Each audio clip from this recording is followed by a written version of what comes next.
इति इस प्रकार जैसा पहले अध्याय में है,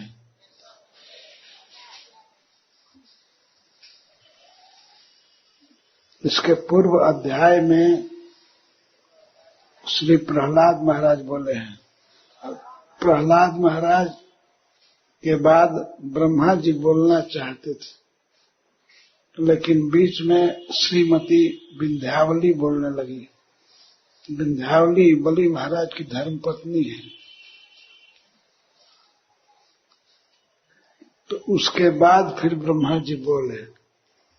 ब्रह्मा जी के बोलने के बाद इति उक्तवंतम पुरुषम पुरातनम, सनातन पुरुष भगवान बोल रहे हैं। आपने सुना था कल, थोड़ा व्याख्या इसकी हुई थी लेकिन कम हुई थी। भगवान क्या क्या बोले,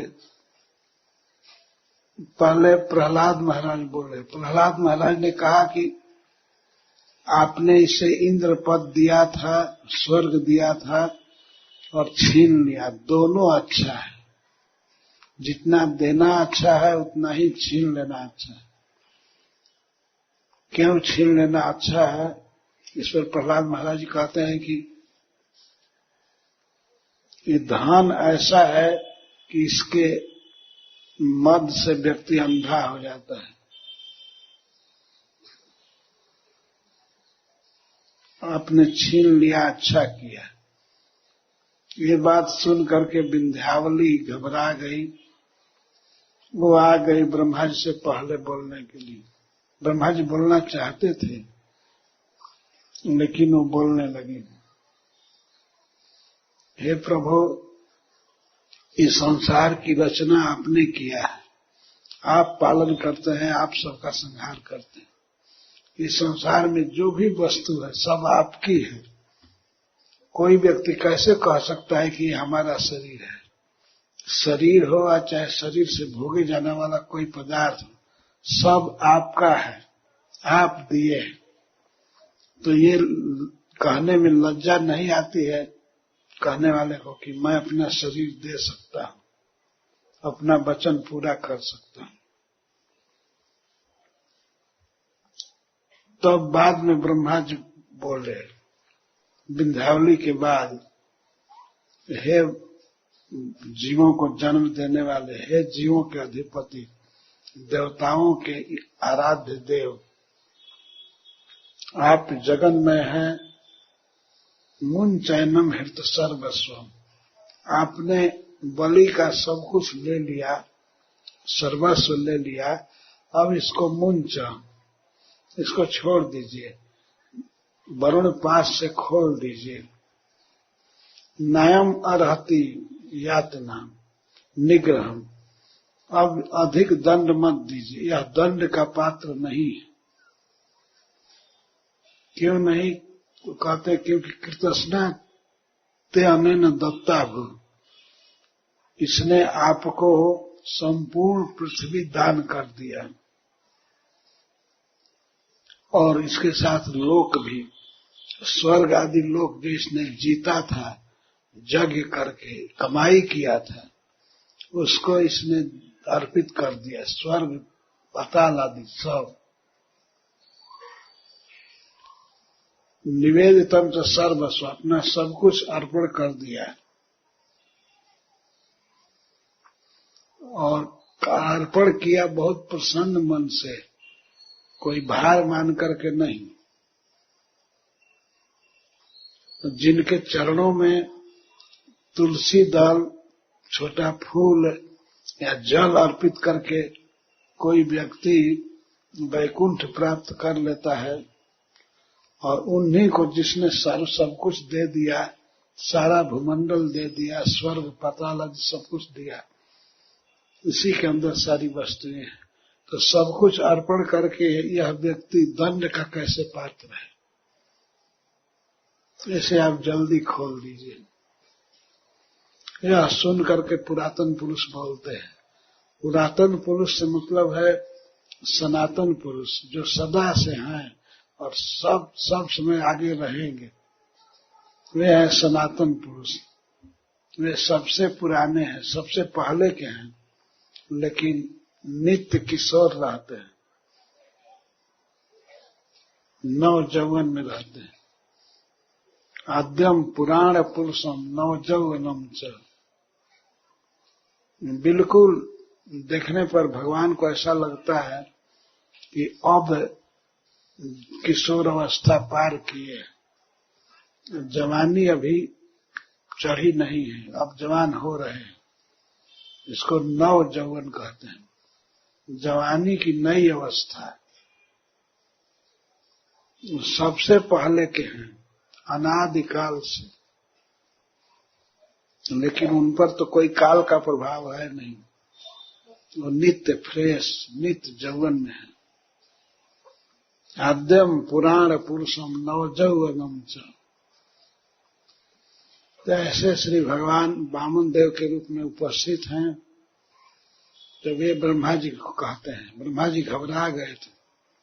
ब्रह्मा जी ये सोच रहे थे कि यदि भगवान की ये लीला संसार में लोग जानेंगे तो भगवान पर अविश्वास करेंगे कि भगवान भक्तों को सताते हैं, तो ये ठीक नहीं है, इसको खोल देना चाहिए। ब्रह्मा जी ने कहा था। इस पर उत्तर देने भगवान, ब्राह्मण यमनु गृह्णामि तद विश्व विधुन में हम। ब्रह्मा जी, मैं जिस पर अनुग्रह करता हूँ, कृपा करता हूँ, उसका धन छीन लेता हूँ।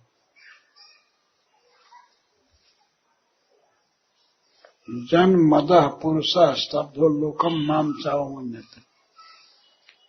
जिसके मद से व्यक्ति घमंड में हो जाता है और अपने सामने किसी को समझता नहीं, वो सबका अपमान करता है, सब लोगों का अपमान करता है। और माम च, यहाँ तक कि मेरा भी अपमान करता है।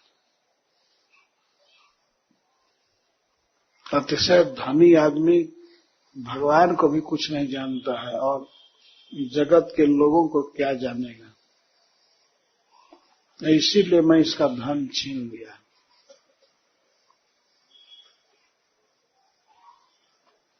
भगवान सिद्धांत बताते हैं, जदा कदाचित जीवात्मा संसरण, यह कर्म भी। इस संसार में जीवात्मा, जीव भटक रहा है अपने कर्म के अनुसार विविध योनियों में, और अनीसा परतंत्र रहता है।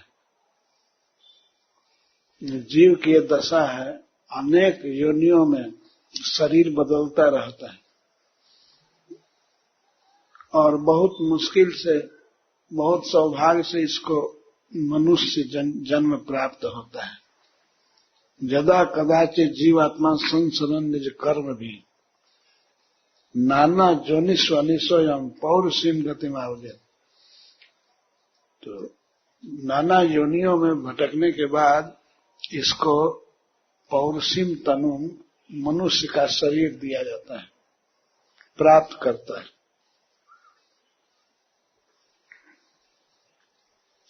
तो नाना शरीर प्राप्त करता है अपने कर्म से, लेकिन मनुष्य शरीर अपने कर्म से नहीं मिलता है इसको, ये मैं कृपा करके देता हूं।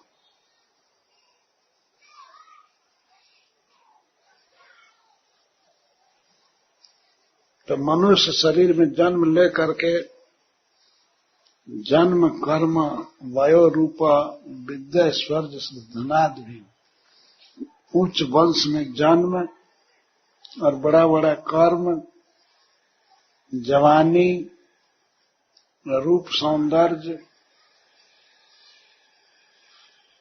और ऊंचा पद, ऐश्वर्य पा करके भी और धन पा करके भी यदि इसको अभिमान नहीं होता है जिस जीव को, ये समझिए कि मेरी कृपा है, मद अनुग्रह। इस संसार में घमंड हो ही जाता है, कारण भगवान बता रहे हैं। एक तो ऊंचे कुल में जन्म लेने से, जिसका जन्म ऊंचे वंश में हुआ है, विशेष करके ब्राह्मण में जन्म हुआ है या क्षत्रिय में जन्म हुआ है या बहुत धनी वैश्य के यहाँ जन्म हुआ है, तो जन्म के कारण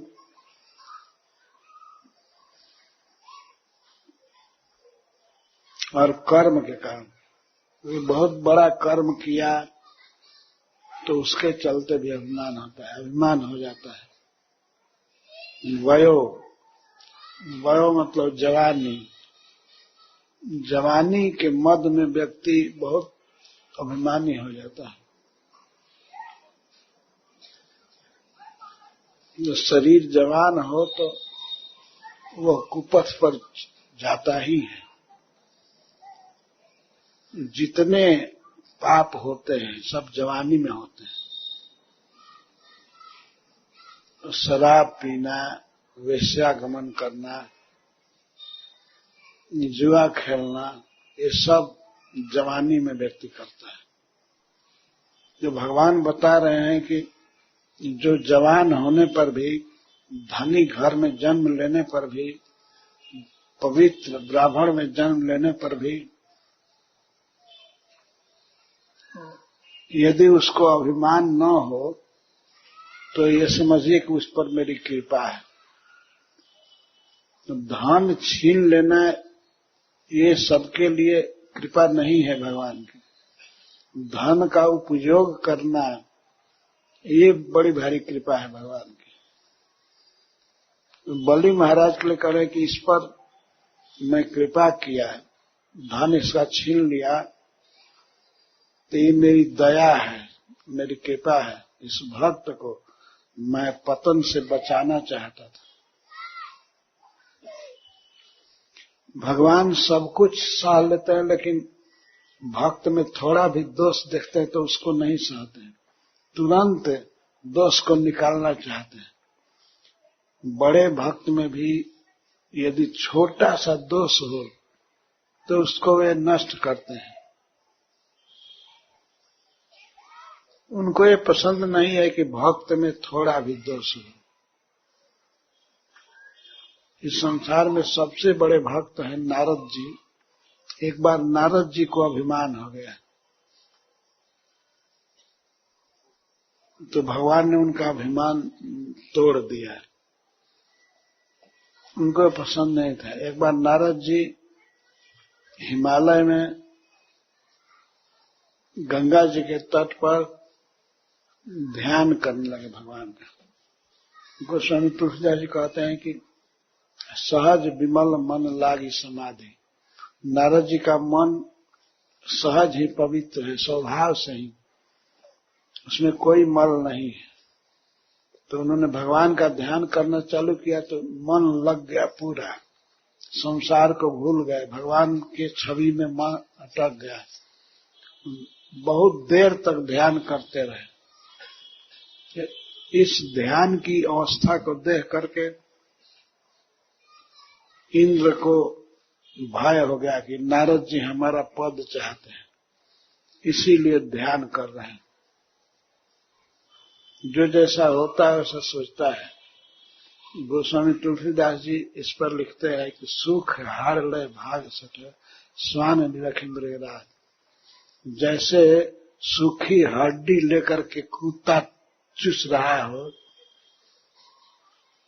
तो कहीं दिखाई पड़ जाए उसको सींग है तो वो भय करेगा कि ये सींग हमारा हाड़ मत छीन ले। जो सींग बड़े बड़े जानवरों को, हाथी तक को मार देता है, वो बिल्कुल ताजा मांस खाता है, उस सिंह में शंका करता है कुत्ता कि हमारा हाड़ न छीन ले। उस हड्डी को लेकर के भागता है जब सिंह के डर से। तो ऐसे ही नारद जी जो बैकुंठ में रहने वाले हैं, जाते हैं, बहुत दिव्य आनंद में रहते हैं, भगवान की भक्ति के आनंद में। और इंद्र को शंका हो गई कि ये हमारा हाड़ छीनना चाहता है। मतलब स्वर्ग छीनना चाहते हैं, स्वर्ग के लिए तपस्या कर रहे हैं। सुना सिर मनमहु अस त्रासा, चहत देव ऋषि ममपुर वासा। देव ऋषि देवर्षि नारद जी हमारे लोक में वास चाहते हैं। अरे तुम्हारे सूखी हड्डी को क्यों चबाना चाहेंगे? कोई सींग है, सूखी हड्डी को नहीं चबा सकता है। पर कुत्ते को भय होता है देख करके कि हमारा हाथ ना ले ले।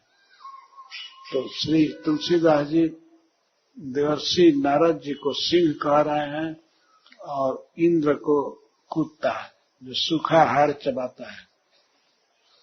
इंद्र को आनंद है स्वर्ग में, केवल अप्सराओं के साथ विहार करने में, विमान पर घूमने में, और अनेक बगीचे हैं स्वर्ग में, नंदन वन आदि, उसमें वो घूमते हैं। तो वो सोचते हैं कि यही आनंद है, हमारा ये आनंद छीन न जाए, नारद जी न ले लें। तो वे तुरंत कामदेव को भेज दिए नारद जी के पास। कामदेव, उसको बड़ा अभिमान था और सोचा कि मैं नारद जी का ध्यान तोड़ दूंगा। वो बहुत सी स्वर्ग की अप्सराओं को लेकर के आया, तो वे नाचने लगी और बसंत कालीन हवा को भी लेकर आया। बसंत में बहुत मंद समीर चलता है, खास करके मलय पर्वत से चंदन की सुगंध लेकर बहता है। तो हवा बहुत सुगंधित लेकर के, अप्सराएं लेकर के कामदेव आया और नारद जी के पास तान तरंग सब चालू हुआ, गीत चालू हुआ। बहुत सी अप्सराएं गा रही थी, अपने पैरों में नुपुर बांधी थी, और कामदेव अपने बाण से मार रहा था नारद जी के हृदय पर, लेकिन नारद जी का ध्यान टूटा नहीं। कामदेव बहुत अभिमान में था, वो पहले सोचा कि मैं नारद जी का ध्यान तोड़ दूंगा। मैं पहले शिव जी का ध्यान तोड़ा था। शिव जी का ध्यान उसने इस तरह से तोड़ा, जब बहुत तान तरंग किया, अपना प्रभाव विस्तार किया, तो शिव जी का ध्यान टूटा, परंतु वो क्रोध आ गया शिव जी को। वो तुरंत क्रोध से देख दिए कामदेव को, वो जल कर राख हो गया। फिर किसी प्रकार से वो जीवित हुआ। फिर भी उसको याद ये बात थी कि मैं शिव जी को क्रोधित कर दिया था। शिव जी में काम वासना तो नहीं आई, लेकिन काम से भी प्रबल क्रोध आ गया, जो जलाकर भस्म कर दिया। और कामदेव यहाँ नारद जी के पास हार गया, पर नारद जी ने प्रसन्न मन से देखा उसको, वो रोने लगा कि हमको हमारा विनाश फिर न कर दें। नारद जी एक ब्राह्मण हैं, सबसे बड़े भक्त हैं। उसको भय हुआ कि हमारा प्रभाव तो इन पर नहीं चला, अब हमारा नाश न हो जाए, साथ दे देंगे। लेकिन नारद जी आंखें खोले, देखे सबको, उनको कोई क्रोध नहीं था। उसने कहा, स्वागत है कामदेव, कोई बात नहीं, जो तुम्हारा स्वभाव है तुमने किया, लेकिन तुम जा सकते। सारी स्त्रियां और कामदेव लज्जित होकर के चले गए, और नारद जी को बहुत बड़ा अभिमान हो गया कि मैं काम को जीता हूं। जीता काम अहम इति मनमाहि, मैं काम को जीत लिया, ये बड़ा अभिमान हो गया। जो सारे जगत का विजेता है, सबको अपने बस में रखता है, उस काम को मैं जीत लिया। नारद जी विचार करने लगे, हो मैं कितना भाग्यशाली हूं कि मैं काम को जीत लिया। इसी काम के बस में ब्रह्मा जी हो गए। ब्रह्मा जी इतने कामातुर हो गए, अपनी कन्या के सौंदर्य को देखकर और उसे आलिंगन करने के लिए दौड़े। वो भागी पशु बन करके, हरणी बन करके। और ब्रह्मा जी इतने विवेकहीन हो गए कि वे भी हरिण बन करके उसके पीछे चले। उनके पुत्रों ने, जिसमें मरीचि मुख्य थे और दक्ष, इन लोगों ने ब्रह्मा जी को कहा, पिताजी ऐसा किसी ब्रह्मा ने नहीं किया है, आप यह काम मत कीजिए। तब उनको ज्ञान हो गया तुरंत। वो सोचे ये बुरा विचार मेरे भीतर आ गया, तो उन्होंने अपना शरीर छोड़ दिया, मतलब अपना मनोभाव बदल दिया। भगवान का स्मरण करके वो शुद्ध हो गए, लेकिन काम का प्रभाव उन पर भी हो गया। नारद जी ने सोचा यही काम एक बार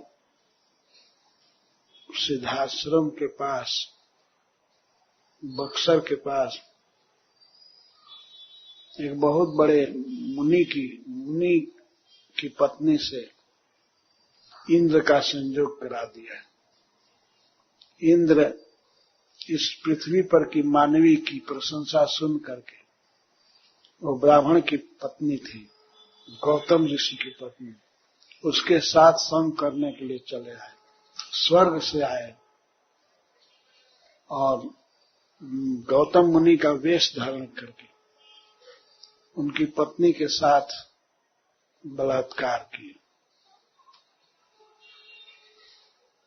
बाद में जब पता चला उस ब्राह्मण को, तो उन्होंने शाप दे दिया अहिल्या को कि तुम बिल्कुल पत्थर बन करके हो जाओ। वो पत्थर बन गई थी।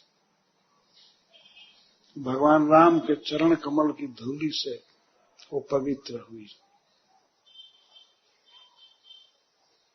तो इस प्रकार का महाप्रभाव काम का है। एक ब्राह्मण पत्नी के साथ इंद्र संग किए। सारा संसार काम के अधीन है, काम सबको नचा रहा है।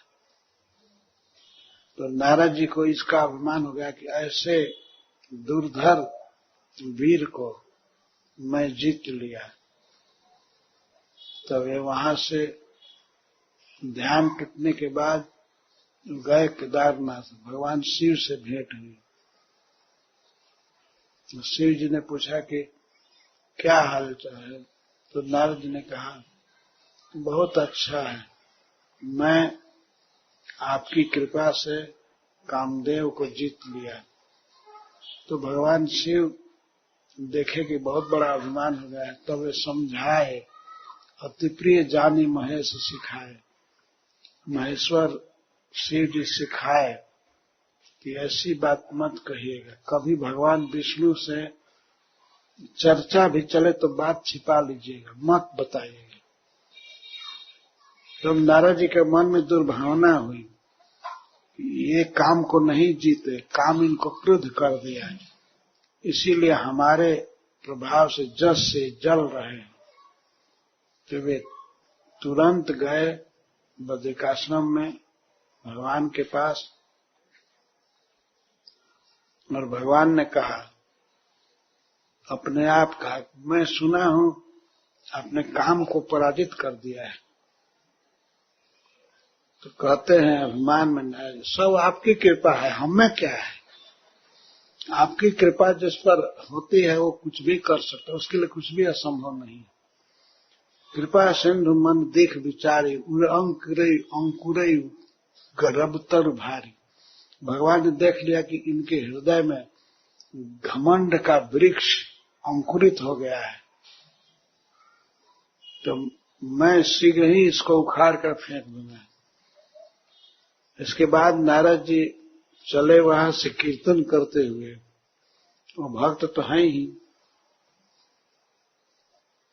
तो बीच रास्ते में ही भगवान ने एक नगर की सृष्टि किया माया से। आज भी उसको श्रीनगर कहते हैं। उत्तराखंड में एक छोटा शहर है, उसका नाम है श्रीनगर। उसी समय का नाम बना। माया ने बहुत सुंदर नगर बनाया। तो नगर देखे नारद जी तो उनके मन में इच्छा हो गई जरा नगर में चले। बहुत अच्छी उसकी चारदीवारी थी, उसके आसपास बड़े सुंदर बगीचे थे, भंवरे गुनगुना रहे थे, बहुत फूल खिले हुए थे। तो नारद जी गए उस नगर में। राजा को पता लगा कि शील निधि नाम था राजा का। वो बड़े बाजा गजा के साथ नारद जी का स्वागत किए। बड़ी खुशी हुई कि हमारे नगर में श्री नारद जी जैसे महापुरुष आए हैं। तो नगर की शोभा को देख करके श्री नारद जी आकर्षित हो गए, देखने लगे सब चीजों को। भगवान का ध्यान खत्म हो गया। तो राजा के मन में इच्छा हुई। उनकी एक कन्या थी परम सुंदरी, तो वो विवाह के योग्य हो गई थी। तो उनके मन में विचार आया कि सर्वज्ञ नारद मुनि से ही इसके भाग्य भविष्य की बात पूछ लें। इतना बड़ा ज्योतिषी कहाँ मिलेगा। तो वे ला करके बच्ची को प्रणाम कराए, कन्या को। तो उसे देख करके मुनि का वैराग्य बिल्कुल खत्म हो गया। वो उसी पर देखने लगे। देख रूप मुनि विरति विसारी, देखने लगे ध्यान से। तो राजा ने पूछा कि महाराज आप इसके बारे में बताइए, इसका विवाह करना है, कहाँ करना उचित होगा, इसके भाग्य में क्या है, कौन वर मिलेगा। नारद जी हाथ देखे, उन्होंने ये देखा, उनको गलती से दिखाई पड़ा कि जो व्यक्ति इसके साथ विवाह करेगा वो सबसे श्रेष्ठ होगा। तो उसका भाव था कि जो सबसे श्रेष्ठ है वही विवाह करेगा। लेकिन वो समझ लिए कि विवाह जो करेगा वो श्रेष्ठ हो जाएगा, वो सारे संसार को अपने अधीन कर लेगा। तो उनके मन में इच्छा हो गई कि मैं ही क्यों नहीं इसके साथ विवाह करूं। तो वे भागे नगर से, फिर गए वन में, हिमालय में। तो सोचे कि हमारा हितैषी भगवान के अलावा कोई नहीं, तो हमारा विवाह भगवान ही करा देंगे, ये वे सोचे। तपस्या करने लगे। फिर भगवान प्रकट हो गए। तो कौतुकी है, प्रकट हुए। क्या नारद जी, क्या जरूरत पड़ गई। तो नारद जी ने कहा ऐसी ऐसी बात है, मैं विवाह करना चाहता हूं, लेकिन आप हमारे प्रभु हैं, मैं इस साधु के रूप से, जटा से, तुमड़ी से मोहित नहीं कर पाऊंगा लड़की को, और अभी उसका स्वयंवर होने वाला है। इसलिए आपसे मैं विनय करता हूं, आप अपना रूप दे दीजिए जो कोटि कामदेव से भी अधिक सुंदर है, उसको दे दीजिए। और उपाय से मैं नहीं पा सकूंगा, यही उपाय है, आप अपना रूप दीजिए। तो भगवान ने देख लिया कि इनके भीतर काम वासना बहुत बड़ी है। तब इनके अभिमान को तोड़ने के लिए भगवान उनको बानर बना दिए। बानर का वो अपना मुख तो देख नहीं रहे थे और स्वयंवर में जाकर के बैठ। भगवान शिव के 2 पार्षद भी उनके पीछे पीछे गए थे। तो नारद जी उस सभा में बैठे थे बानर का मुंह लेकर के। तो लड़की देखती थी नारद जी को, ये बानर का मुंह लिए हुए साधु बैठा है, तो फिर उधर से वो मुख मोड़ लेती थी। तो नारद जी के मन में ऐसा होता था कि हमको देखी नहीं है, इतना सुंदर शरीर, पीताम्बर, भुजा, और सब देख रहे थे लेकिन अपने मुंह को तो देख नहीं रहे, हमको नहीं देखी है। तो फिर वहां से फिर वहां ऐसे ऐसे बैठ रहे थे।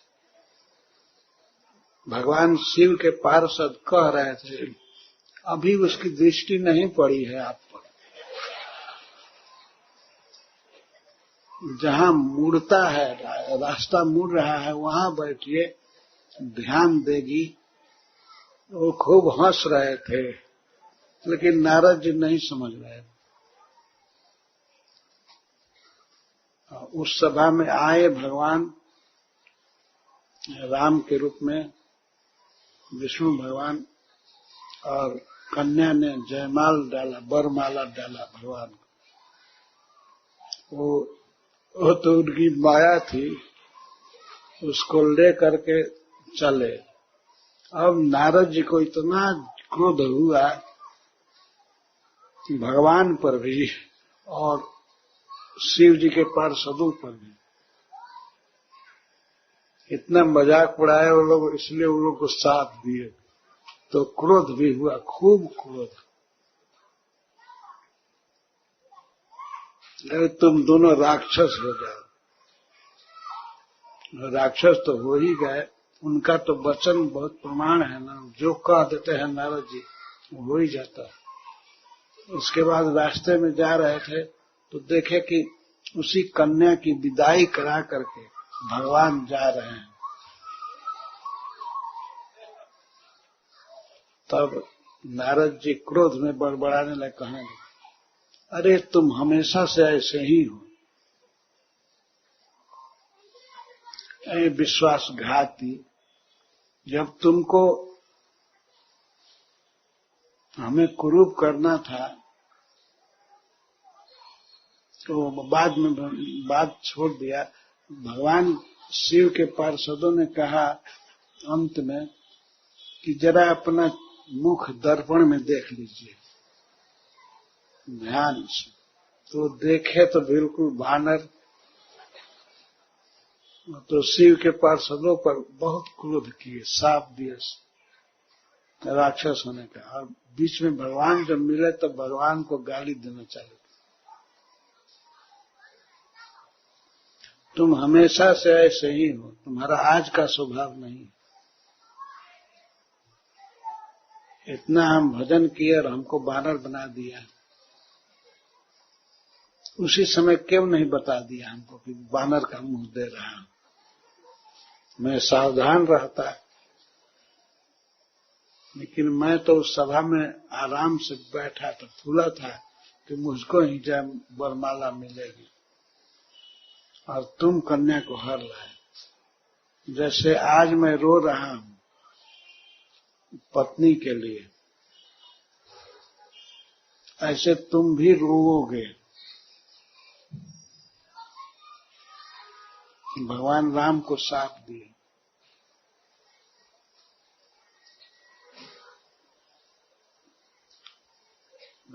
बहुत बात बोले कि तुम्हारा स्वभाव ऐसा ही है।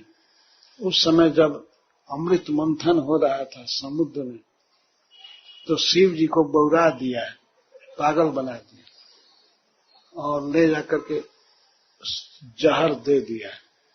मथत सिंधु रुद्रहि बौराय सुअर न प्रेरी विषपान कराए। देवताओं से भेज करके विष पिला दिया और वो बौराहा शिव जी वो विष पी गया। विष कहीं पिया जाता है लेकिन वो विष पी गया। मति नष्ट थी तभी ना वो बौराहा हो गया था। बुड़बक शिव जी वो विष पी गया। तो शिव जी को इतना बेवकूफ बनाया तुमने। शिव जी को विष दे दिया। असुर सुरा विष संग करे। असुरों को तो शराब दे दिया, वारुणी मदिरा। वो स्त्री के रूप में था, वारुणी मदिरा वो दे दिया असुरों को। और आप रमामणि चार और अपने ले लिया लक्ष्मी जी को और कौस्तुभ मणि को।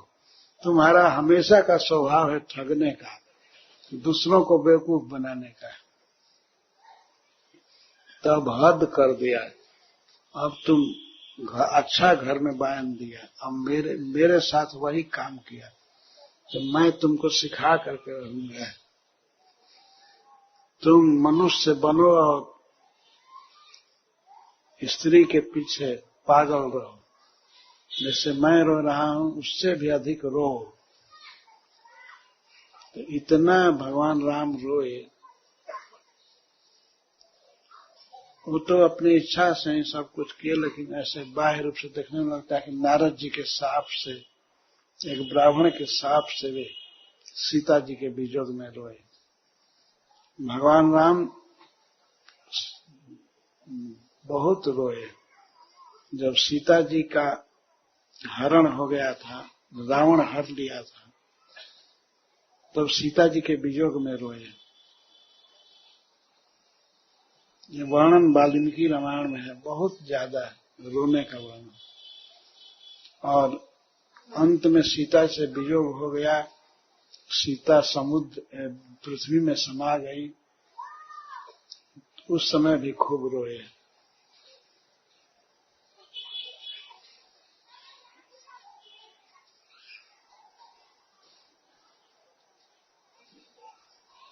तो ऐसी दशा होती है भक्त की। भगवान अपने भक्तों की के थोड़े दोष को भी सह नहीं सकते। खास करके उसमें यदि अभिमान आ जाए, घमंड आ जाए, वो घमंड किसी भी तरह का हो।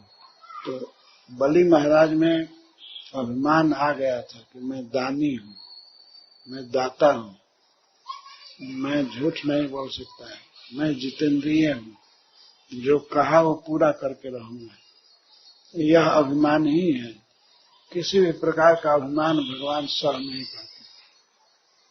तो बड़ी आसानी से भिखमंगा बन करके बलि महाराज का अभिमान तोड़ दिए। तो उसी को कह रहे हैं ब्रह्मा जी से कि हे ब्राह्मण, मैं जिस पर कृपा करता हूं उसका धन हर लेता हूं। और यदि धनी होने पर भी, विद्या होने पर भी, जवान होने पर भी, सुंदर शरीर होने पर भी यदि अभिमान नहीं होता है, दीनता रहती है, तो उस पर मेरी कृपा समझिए।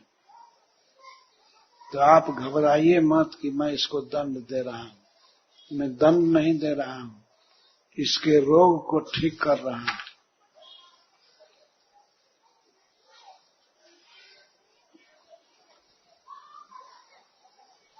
इति उक्तवंतम पुरुषम पुरातनम, इस प्रकार से भगवान बोल रहे।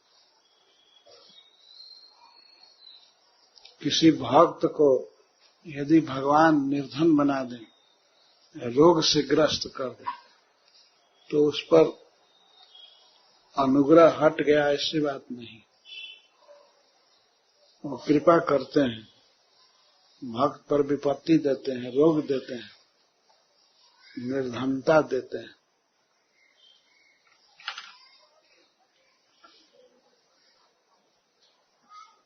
जिस भक्त में अभिमान हो जाए कि मैं जितेंद्रिय हूं, मैं बहुत समी हूं, सम वाला हूं, तो भगवान उसका अभिमान खंडित कर देते हैं। ऐसा अभिमान अक्रूर जी में भी हुआ था। अक्रूर जी द्वारका में अपने को बहुत जितेंद्रिय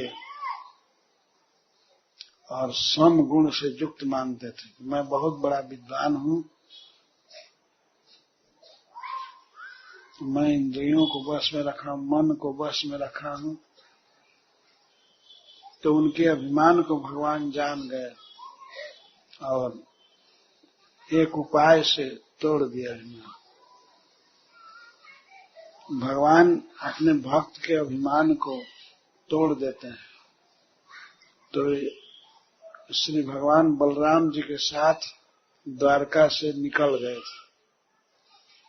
ये सुन करके कि हमारे फुफेरे भाई युधिष्ठिर, भीम, अर्जुन आदि जल गए लक्षागृह में, मर गए, तो ये सुन करके भगवान बलराम जी के साथ गए हस्तिनापुर पता लगाने के लिए और बड़े दुखी थे। तो इधर द्वारका में कांड हुआ। एक व्यक्ति था सत्राजित, उसको भगवान सूर्य ने एक मणि दिया, स्यमंतक मणि। उसको लेकर के आया द्वारका में। तो भगवान कृष्ण से जब यादवों ने कहा कि सूर्य आ रहे हैं आपका दर्शन करने, तो भगवान कृष्ण ने कहा ये सूर्य नहीं है, सूर्य का भक्त है, मणि लेकर आ रहा है। वो अरबों खरबों रुपए की मणि, उसका कोई आधुनिक दाम नहीं लगा सकते, बहुत कीमती मणि। तो भगवान ने कह दिया सत्राजित से कि आप इस मणि को दे दीजिए उग्रसेन जी को, मतलब सरकार के बैंक में जमा कर। तो भगवान तो शुद्ध हृदय से कहे, वो चाहते थे कि इतना कीमती मणि ये न रखें, जोखिम है ना, जोखिम की चीज नहीं रखनी चाहिए, सरकारी कोष में दे दे रखने के लिए, नहीं तो कोई भी मार पीट करके ले लेगा। तो वो सत्राजित सोचा कि ये लोभ में है, उसने साफ भगवान की बात का उल्लंघन किया, नहीं मैं नहीं दूंगा, हमारे घर में रहेगा ये मणि। उस मणि की विशेषता थी कि जहां वो रखा जाता था, उसकी पूजा होती थी, तो अपने चारों तरफ वो 85 किलो सोना उत्पन्न हो जाता था प्रतिदिन। तो इतने बड़े धन को वो सत्राजित मन से त्याग नहीं सका, अपने घर पर ही रखा। और जब भगवान चले गए हस्तिनापुर, तब एक दिन अक्रूर जी और कृतवर्मा उकसाए सतधनवा को, कहे कि तुम इतना बड़ा धन है और उसकी रक्षा करने वाला भी कोई नहीं है, तो सत्राजित की जान मार करके उसको क्यों नहीं ले लेते। मुख्य रूप से अक्रूर जी कहे, वो सत्राजित बहकावे में आ गया और कत्ल कर दिया, सत्राजित को मार दिया। स्त्रियां देख रही थी, सबने मना किया, लेकिन जैसे पशु को कोई मार देता है कसाई, वैसे मार दिया।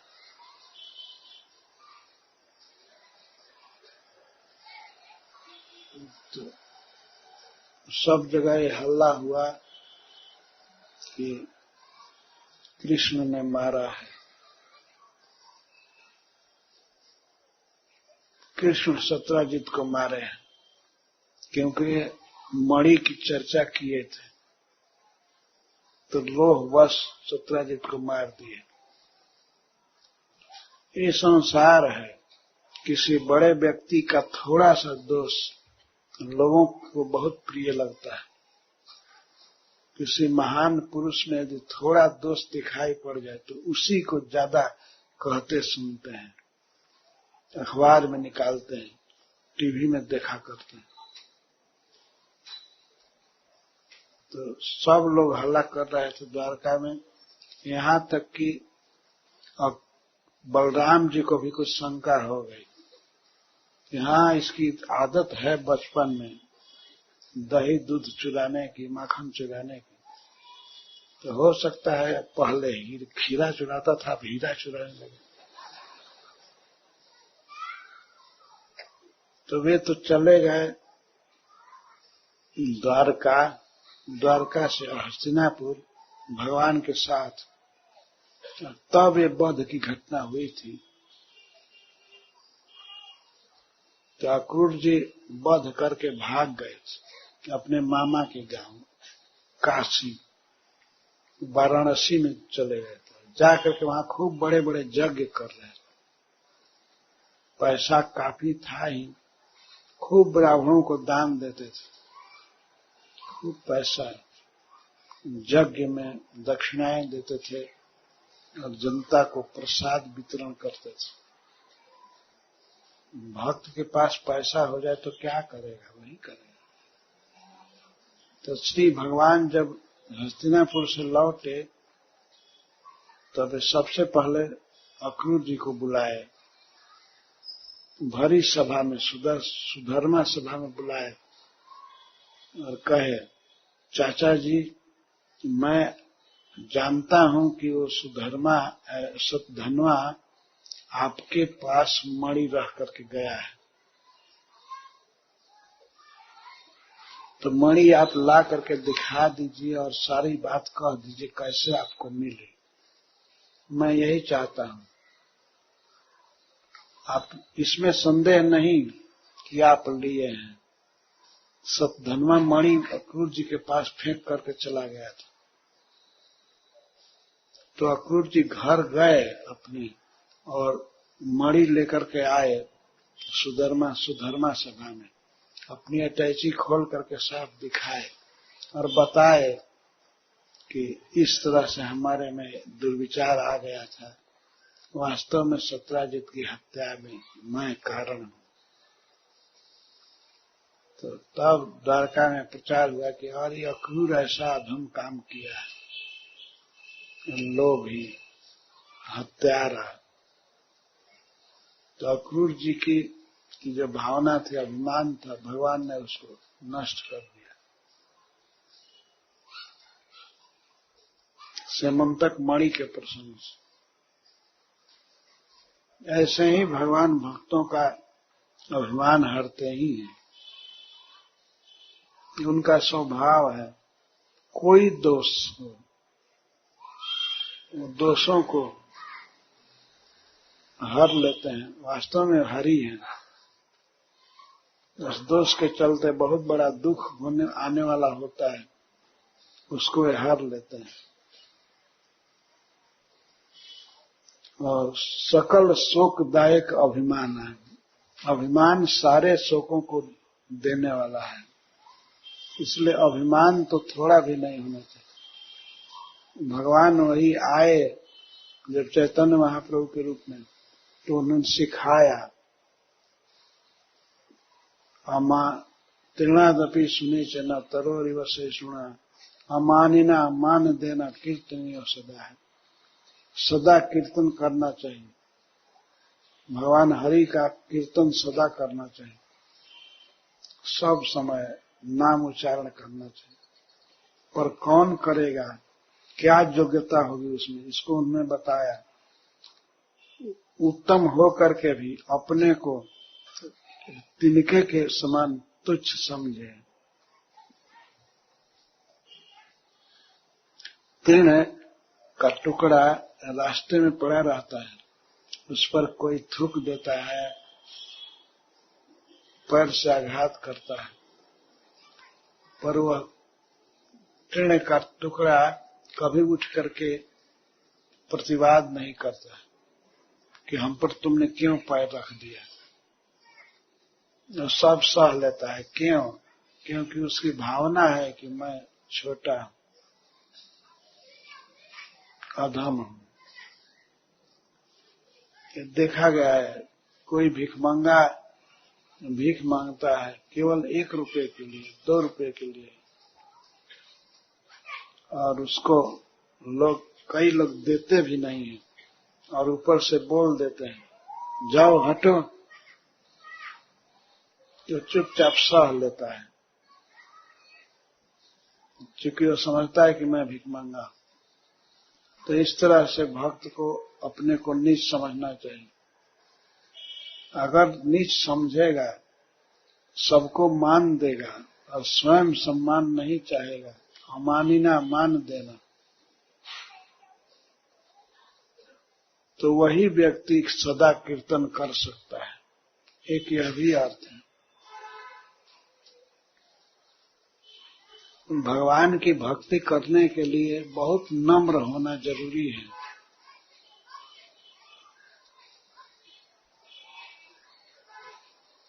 और सहिष्णु होना, सह लेना, किसी का मान, किसी की गाली, दुर्व्यवहार सह लेना चाहिए। ये भक्त का गुण है। कैसे सहना चाहिए? जैसे वृक्ष सह लेता है। वृक्ष में फल लगता है, बच्चे बहुत से ढेला मारते हैं, तो ढेला मारते हैं तो वह ढेला फिर नहीं मारता है, वो फल देता है, छाया देता है।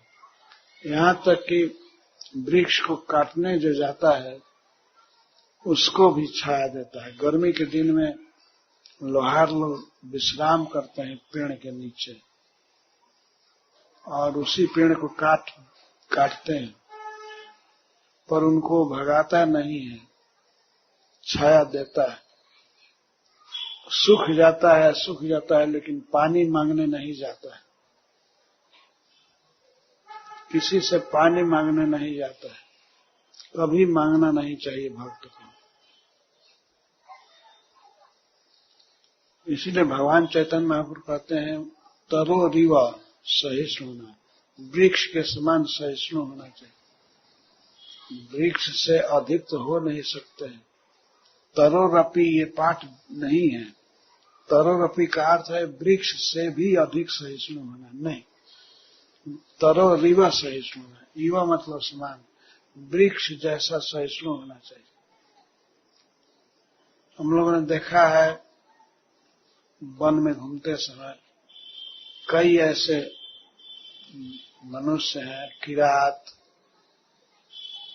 और आभीर वगैरह, वृक्ष पर कुल्हाड़ी मार देते हैं। मैंने कहा एक व्यक्ति से, क्यों मार रहे हैं ऐसे? वृक्ष पर कुल्हाड़ी मार रहे। हाँ, तो महुआ का पेड़ था उस पर मार। तो कहता है, मैं कुल्हाड़ी को, टांगी को फरगा रहा हूं। इसी तरह से तुम्हारे शरीर पर कोई मारे कुल्हाड़ी और कहे कि इसके रक्त से मैं इसको सहला रहा हूं, तो कैसा लगेगा? भगवान चैतन्य महाप्रभु कहते हैं ऐसे भी रहना चाहिए। यदि कोई मार दिया, थूक दिया, गाली दे दिया, सब सह करके और हरे कृष्ण कहते हैं। भगवान को उदाहरण यही मिला, वृक्ष। तो असली गुरु वृक्ष है, उसका आचरण देख करके स्वयं अपने आचरण में लाना चाहिए। ये कोई सामान्य शिक्षा नहीं है, बहुत उच्च कोटि की शिक्षा है। जिस रीति से हम भगवान की भक्ति कर पाएंगे उस तरह की रीति सिखाई जा रही है। कीर्तनीय सदा हरि, भगवान का सदा कीर्तन करें, सदा उनका कथन करें, नाम जप करें। ये कैसे कर पाएंगे? जब हम वृक्ष जैसे बनेंगे और घास जैसे बनेंगे। भगवान ने ये आकर के नहीं सिखाया कि किसी आदमी जैसा बनो, किसी महात्मा जैसा बनो, घास जैसा नम्र बनो, वृक्ष जैसा सहिष्णु बनो, मान न लो और मान दो सबको। यदि कोई व्यक्ति मिलता है तो प्रेम से बोलना, आइए बैठिए, थोड़ा जल दें उसको पीने के लिए, यही है भक्त की रीति। ये नहीं सोचना चाहिए कि मैं बड़ा हूं और ये गरीब है, ये यहाँ क्यों आया, क्यों बैठा। कोई भी व्यक्ति है, सम्मान देना चाहिए। सम्मान देना चाहिए, और वो यदि सम्मान दे रहा है, दूसरा कोई भी दे रहा है, भक्त कह करके, आप भगवान के भक्त हैं, प्रभु जी आप महान हैं, तो भूल नहीं जाना चाहिए, मान को ठुकरा देना चाहिए। नहीं, अपने पर विचार करना चाहिए, मैं बहुत अधम हूं। भगवान चैतन्य महाप्रभु कहते थे,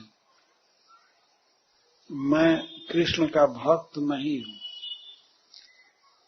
तब लोग पूछते थे, आप रोते क्यों हैं, आपके शरीर में पुलक दिखाई पड़ता है, रोते हैं, गदगद वाणी हो जाती।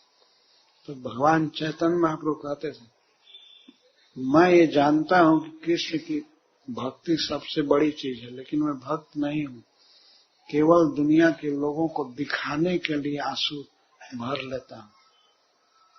मैं रोता हूं इसलिए कि लोग मुझे कहें कि ये भगवान का प्रेमी है, क्योंकि हमारी दृष्टि में कृष्ण का भक्त होना ये सबसे बड़ी चीज है। इसी सौभाग्य को दिखाने के लिए मैं रोता हूं।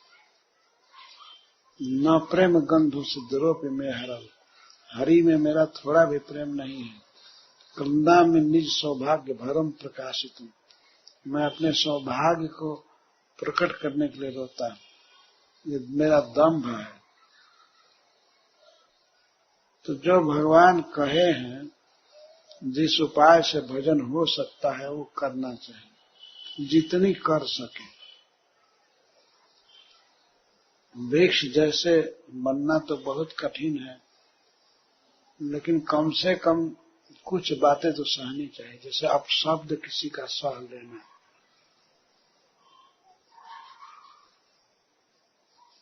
और कोई टांगी चला दे आपके पैर पर तो उसको सह नहीं पाएंगे, लेकिन ऐसा ही आचरण सहना चाहिए। कभी किसी के पैर से पैर दब गया तो ये नहीं कि बिच्छू जैसा बस उसको डंक मारे, काटे, सह ले, हरे कृष्ण हरि बोल हरि बोल। एक बार मैं एक बस में चढ़ा, अपने गांव पर था, थोड़ी दूर जाना था बाजार। अब जल्दी जल्दी में बस में बहुत भीड़ थी, मैं चढ़ा तो ध्यान नहीं दिया, पिछला सीट माता जी का होता है, वहीं एक माता जी बैठी थी, तो चढ़ने में तो ध्यान उस पर था नहीं, चढ़ने का ध्यान था। चलते चलते मैं पैर दे दिया माता जी के पैर पर,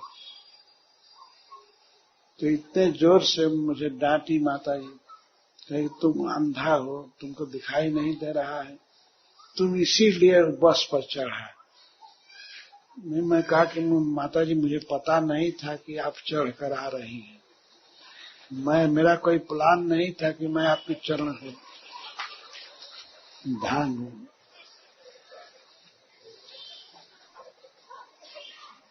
तो ऐसे हो जाता है, अनजान में भी कोई दुख दे पर सह लेना चाहिए।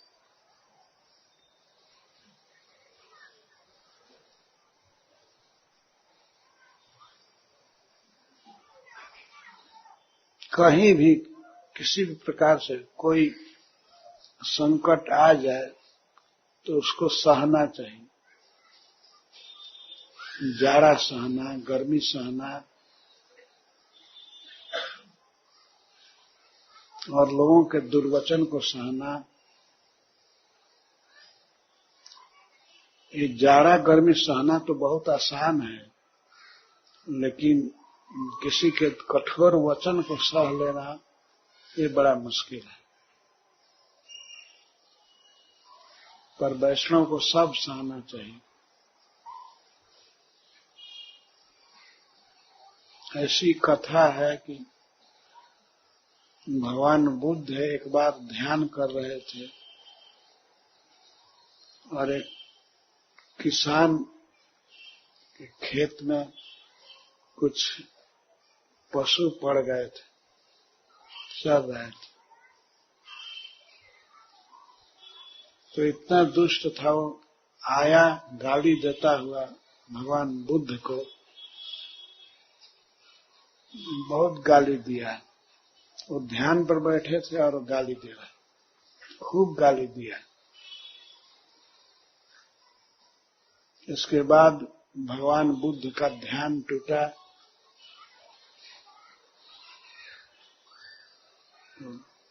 उस व्यक्ति ने क्षमा मांगा, मैं आपको गाली दिया, मैं नहीं समझता था कि आप ध्यान कर रहे हैं, मैं समझा कि आप खेत पर बैठे हैं, आपको पशु हटाना चाहिए।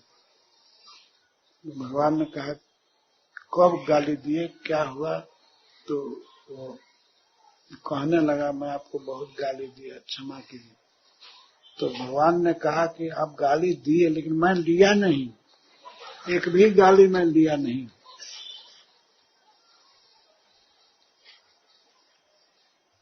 तो गाली का कोई अर्थ थोड़े होता है, झूठा शब्द है।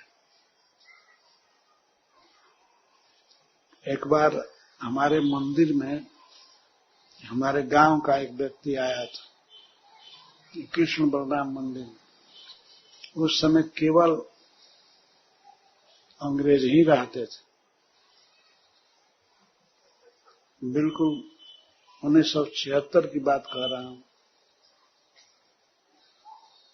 तो एक दिन खा करके सोए थे, दोपहर का समय था, गर्मी का दिन।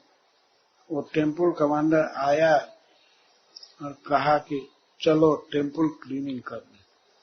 तो वो समझते नहीं थे, खा करके उनको नींद आ रही थी, तो हाथ पकड़ लिया, हाथ पकड़ कहा कि चलो चलो, कम कम कह रहा था।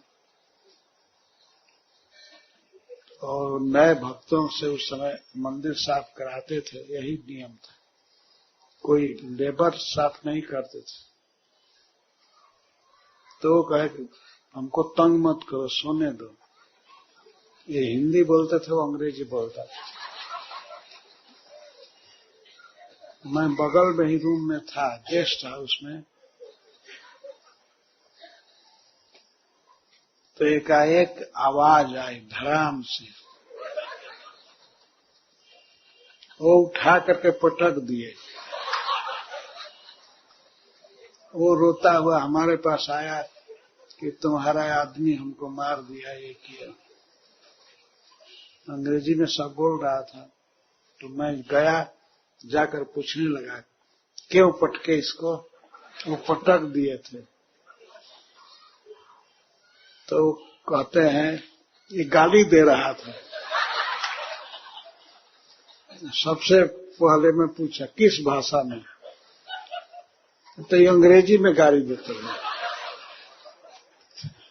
अंग्रेजी में गाली देते हो।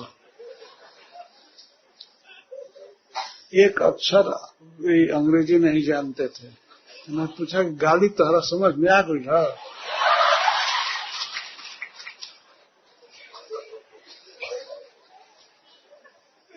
तो वो हमसे क्या कहते हैं, गड़िया समझ में ना आई।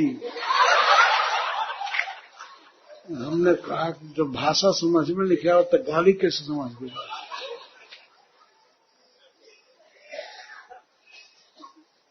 तो हमसे भी कह रहे अब आइन मत करी, हम नहीं समझत अंग्रेजी तक गरियो नहीं समझत। ये गाड़ी दिले है, एकरा के हम पटक दिले हैं। मैं पूछा उससे कि तुमको कैसे मारा, तो कहा कि मैं इसका हाथ पकड़ लिया इसीलिए मुझको पटक दिया। तो गाली में कोई चीज नहीं है, गाली बेकार है। तो सबसे ज्यादा जरूरी है अपशब्द को सह लेना। और कोई अच्छी प्रशंसा करने से हम उतने बड़े थोड़े हो जाएंगे। कोई हमको कहने लगे आप चैतन्य महाप्रभु जैसे हैं, तो हम अगर मान लें कि चैतन्य महाप्रभु जैसे हैं तो कितना बड़ा हमारा पतन है। बड़ाई से कुछ होता नहीं है और निंदा से कोई क्षति नहीं होती है।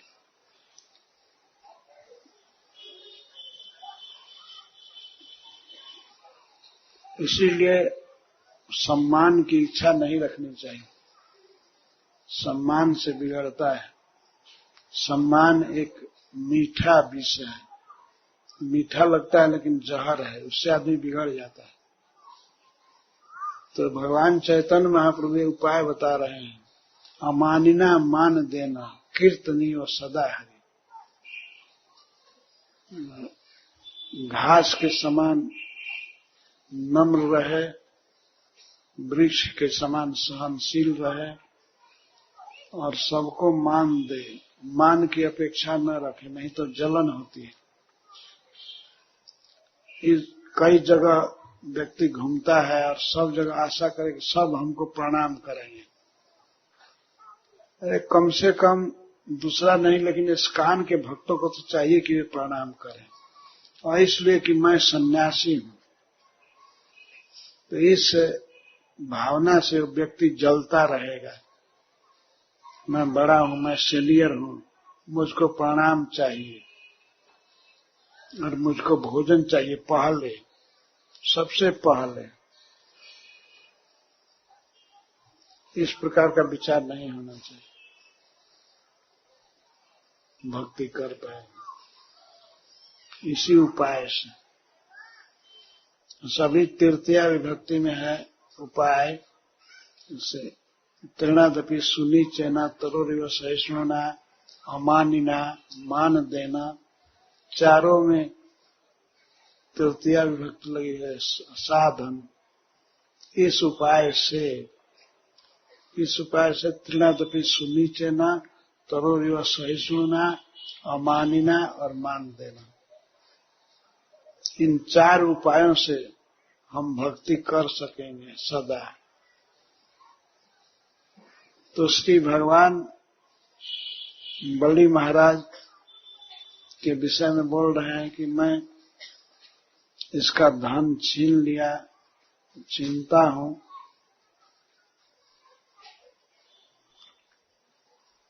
उस धन को यदि धन से व्यक्ति का अहित होने वाला हो, उससे उसमें अभिमान आ जाए, विद्या से, रूप से, और यदि इन सबके रहने पर भी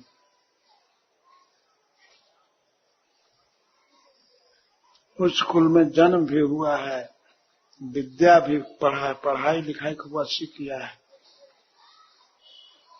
और जवानी है, बहुत सुंदर शरीर है और सब गुण होते हैं भी, यदि अभिमान नहीं है, घमंड नहीं है, तो ये ब्रह्मा जी आप समझिए कि उस पर मेरी कृपा है। तो इसके द्वारा यही सिद्धांत निकलता है कि हमारे पास यदि धन हो तो उस धन का उपयोग करना चाहिए, तब भगवान नहीं छीनते हैं। अच्छे काम में लगाना चाहिए, भगवान की भक्ति में। यदि धन से हमारा नुकसान होने वाला है, हम गलत पंथ पर चले जा रहे हैं, तो भगवान कृपा करके धन को हर लेते हैं। तो ब्रह्मा जी को भगवान कह रहे हैं आप घबराइए मत,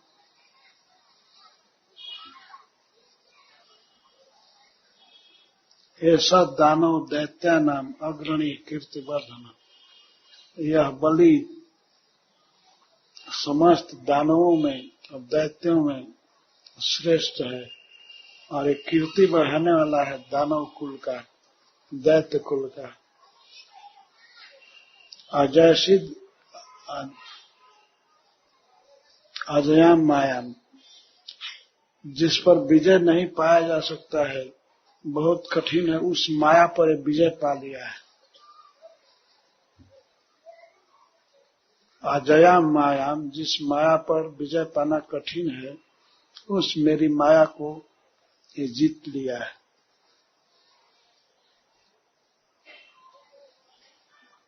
और अजय सिद्ध अजयाम मायाम, क्या पहचान है कि माया को जीत लिया है। सिद्धन अपनी नमुह्यति, इसको बहुत दुख दिया जा रहा है, फिर भी ये भ्रम में नहीं है। दुख देने पर भी क्षुब्ध नहीं हुआ। भगवान गिना रहे हैं क्या क्या दुख दिया गया। 29वें अध्याय श्लोक में क्षीण रिक्था, इसका धन चला गया है। क्षीण रिक्ता च्युत पदश्च्युत, यह अपने पद से गिर गया है। यह स्वर्ग का शासक था, इसका स्वर्ग चला गया है।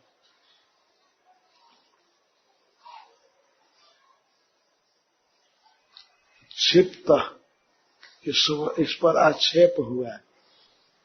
मैंने आक्षेप किया, कहा कि तुम दानी नहीं हो, बेकार दानी बनने का नाटक कर रहे हो, तुम झूठे व्यक्ति हो। यह आक्षेप किया। बद्धश्च शत्रु भी, और अपने शत्रुओं द्वारा यह बांधा गया है, वरुण पास में बांधा गया। ज्ञात भी परित्यक्तो, अपने बंधु बांधवों के द्वारा ये छोड़ दिया गया है। इसके जो बांधव थे, परिवार के लोग, इसको छोड़कर भाग गए।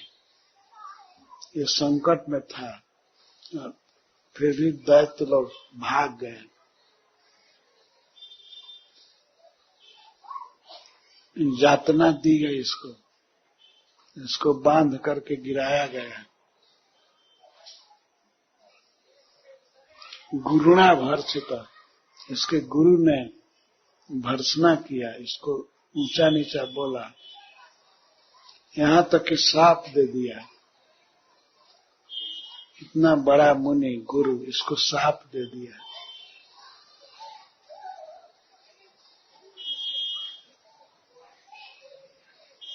पर फिर भी यह सत्य को नहीं छोड़ा। यही है माया पर विजय का लक्षण।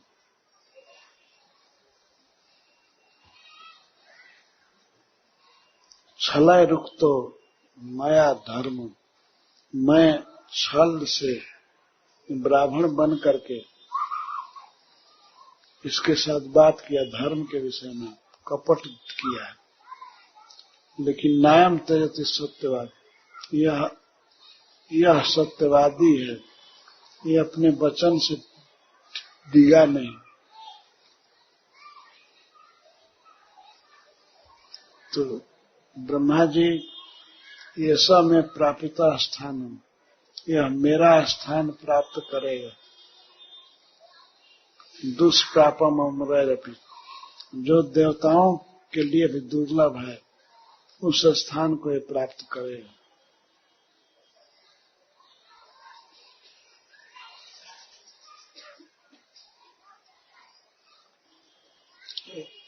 इसके बाद जब मनवंतर आएगा, सवर्णी मनवंतर में जब सवर्णी जी मनु बनेंगे, उस समय ये इंद्र पद पाएगा, ये इंद्र होगा।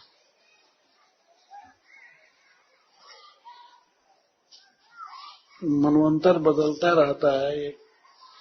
ये मनु इस समय पुरंदर जी हैं। तो इस मनवंतर के बाद सवर्णी मनवंतर आएगा, तो इसमें यह इंद्र बनेगा।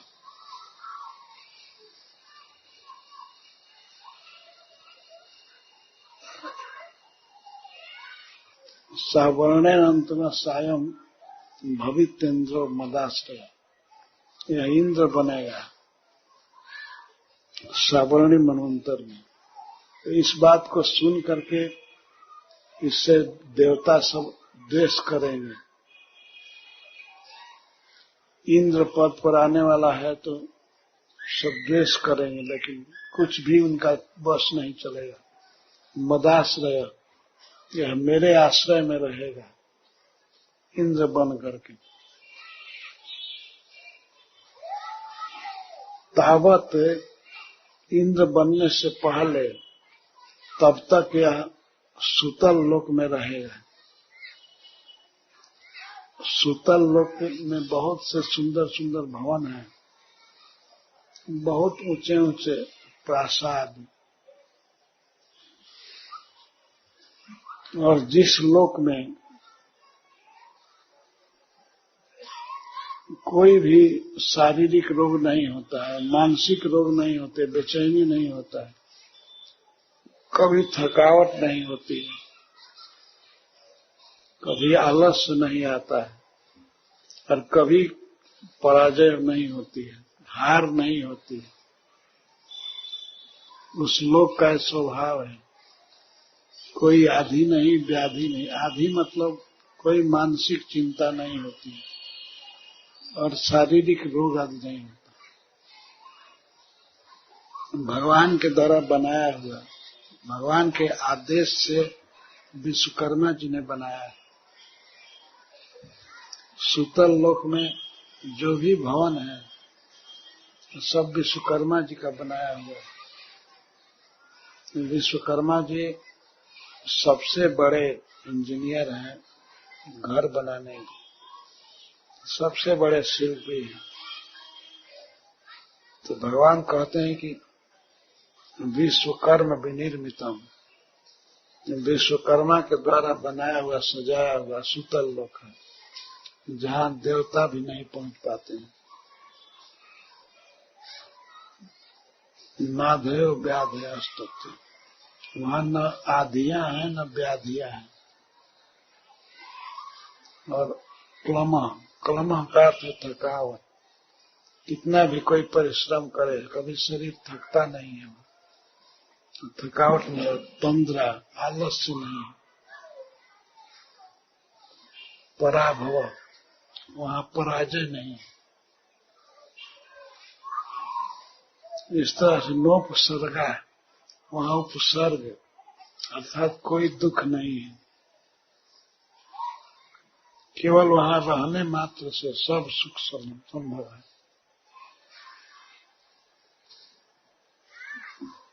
वहां मैं रहूंगा, मेरी दृष्टि से और मेरी कथाओं के श्रवण से वहां सब सुख रहता है।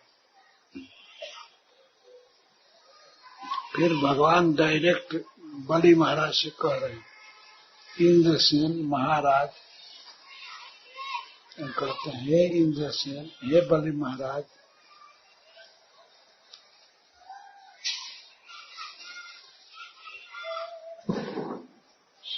आपका कल्याण हो, आप जाइए सुतल लोक में।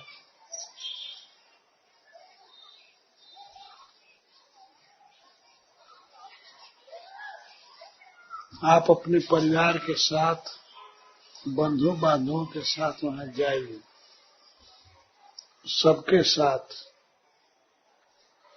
ज्ञात भी परिवारित बंधुओं से घिरे हुए जाइए।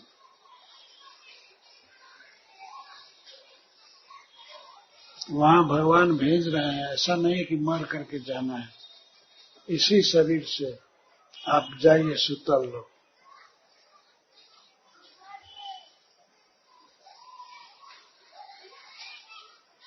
बड़े बड़े देवता आपको अभिभूत नहीं कर पाएंगे।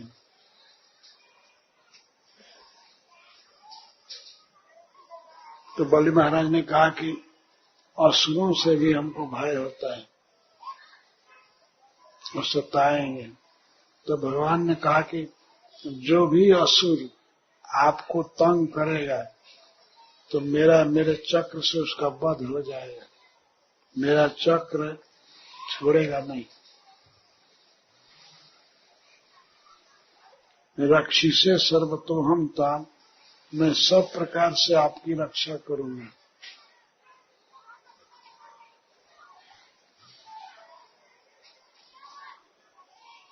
सानुगम सपरिच्छदम, आपके संबंधियों के साथ आपके जो भी अनुगामी रहेंगे उन सबकी रक्षा करूंगा। और सपरिच्छदम, सभी समान के साथ वहां मैं सिक्योरिटी रहूंगा, आपकी रक्षा करूंगा। आपके अनुगामियों के साथ, आपके समान के साथ।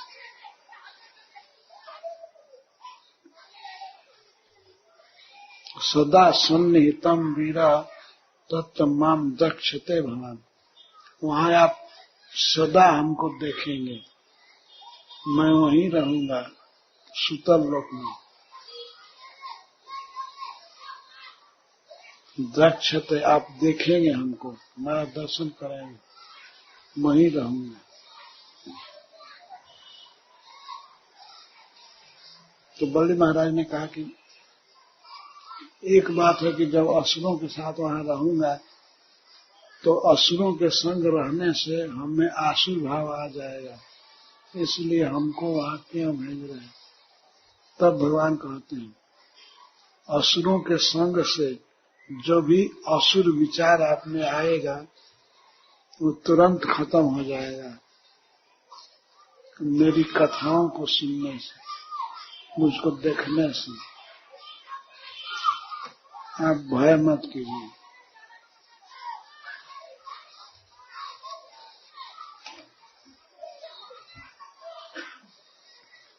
इतनी बात कहा भगवान ने।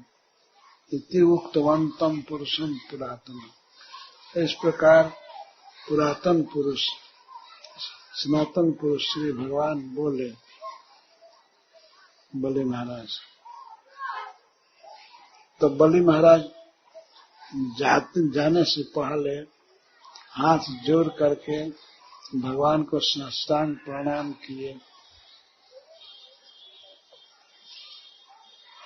उस समय उनके आंखों में आंसू छलछला आए थे और वाणी गदगद हो गई। गदगद वाणी से भगवान के बारे में कहने लगे।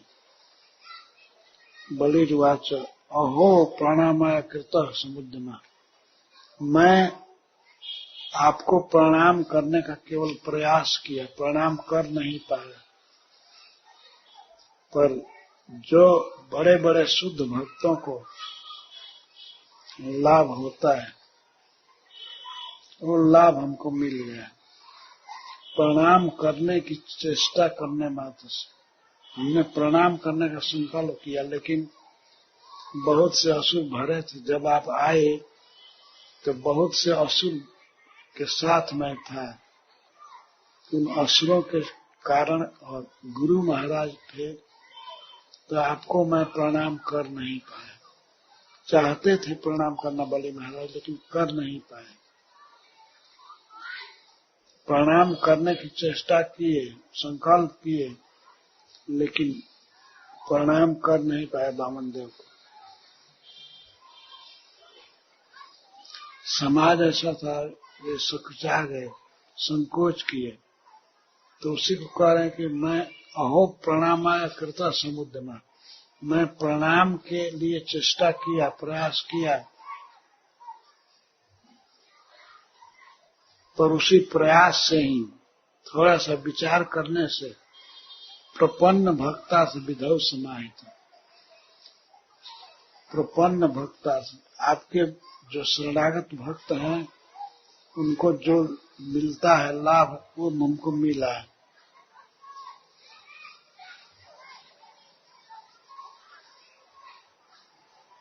जो लोकपालों को भी प्रसाद नहीं मिलता है, आपकी कृपा नहीं मिलती है, वह मुझ पर मिले, मुझ पर कृपा हुई।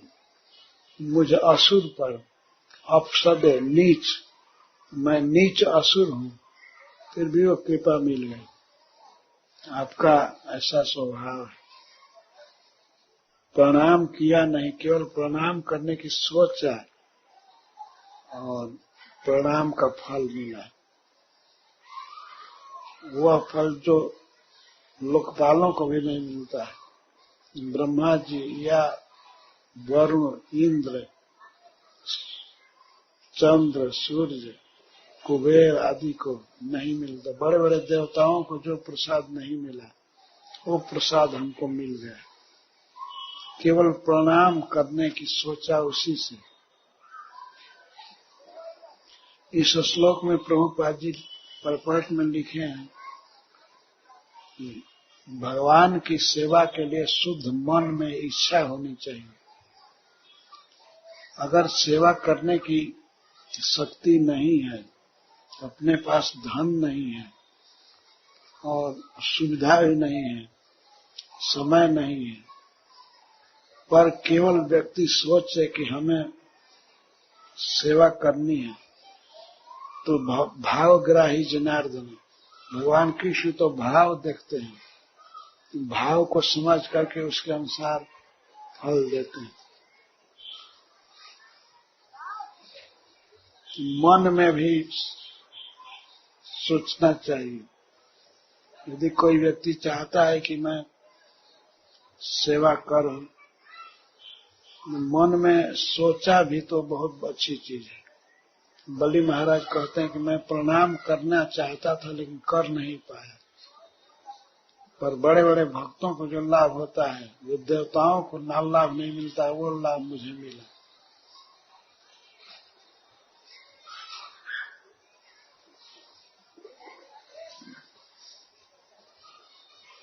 वैसा भी होता है। यदि कोई व्यक्ति मंदिर जाना चाहता है पर कार्यवश या संबंधियों के आग्रह से नहीं जा पाया, तो जहां है वहीं से प्रणाम करे तो उसे भक्ति का फल मिल जाएगा।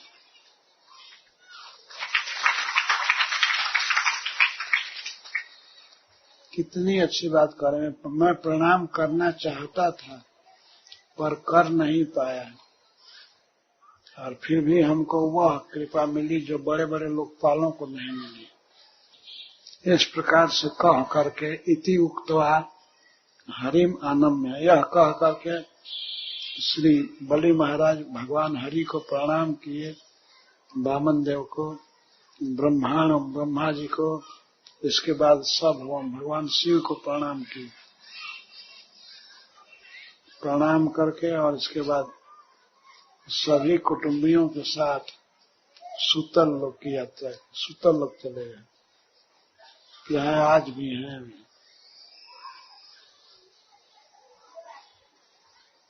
मुक्ता, वरुण पास से खोल दिए गए, मुक्त कर दिए गए और सूतल लोक में चले गए। इस प्रकार अपने भाई इंद्र को भगवान ने पृथ्वी दे दिया, स्वर्ग दे दिया।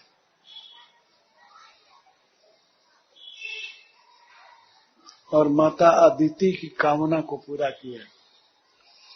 माता इसीलिए व्रत की थी, पयोव्रत की, उसके पुत्रों को राज्य मिले, स्वर्ग मिले, तो भगवान दे दिए स्वर्ग इंद्र को।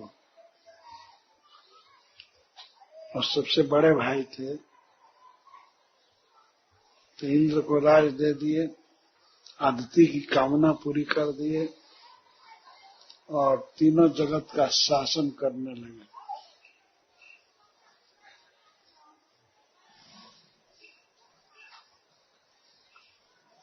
जब बलि महाराज ने देखा कि हमारे पौत्र पर भगवान की बहुत बड़ी कृपा हुई है और यह वंश धर्म हमारे वंश की वृद्धि करेगा,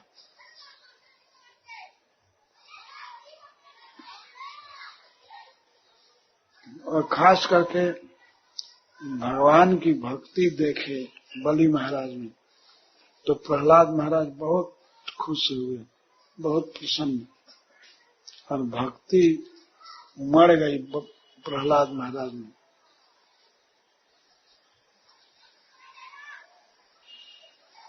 वे भगवान से कहने लगे जाने के पहले,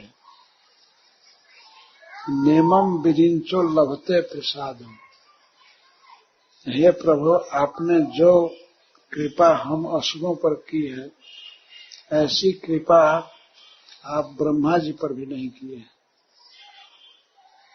ब्रह्मा जी भी ऐसी कृपा नहीं करें।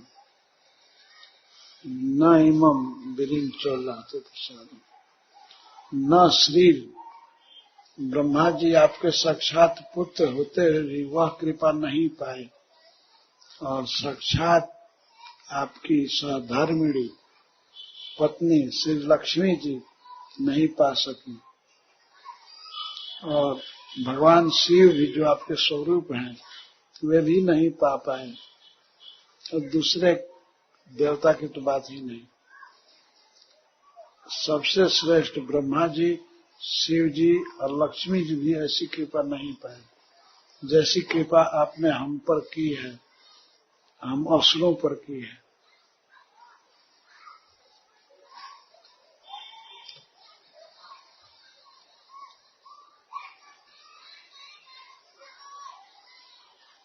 मन्ने असुराणाम असि दुर्गपाल, आप हम असुरों के दुर्गपाल हो गए, किले की रक्षा करने वाले।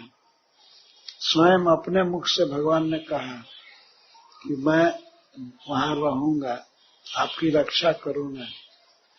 इसको सुन करके प्रहलाद जी कह रहे हैं, हम असुरों के द्वारपाल आप हो गए, दुर्गपाल। दुर्गपाल का अर्थ होता है, दुर्ग माने किला होता है, किले का पालन करने वाले, और दुर्ग का अर्थ है जहां जाना कठिन है। दुर्ग विपत्ति, संकट, संकट में पालन करने वाले, सब प्रकार के संकट से हमारी रक्षा करेंगे।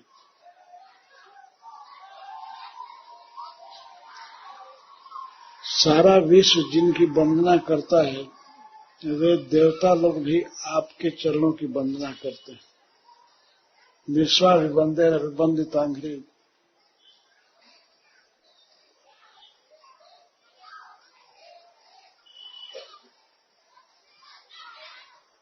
हे प्रभु,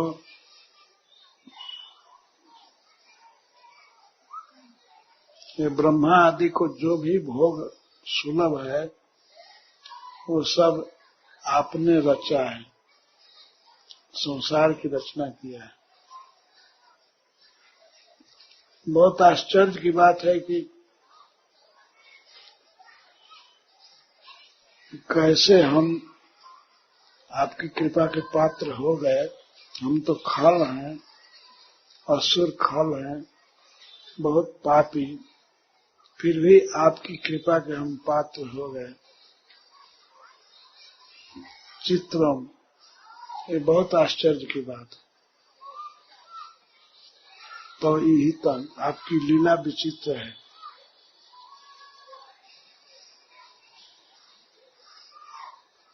आप अपनी जोग माया से इस विश्व की रचना किए हैं, और वास्तव में आप सम हैं, सबको एक दृष्टि से देखते हैं, सबके प्रति सम है, आप में विषमता नहीं है। लेकिन फिर भी आप भक्ति देख करके भक्तों का पक्ष लेते हैं। भगवान केवल भक्ति को देखते हैं, तो भक्ति के कारण उनके व्यवहार में विषमता देखी जाती है।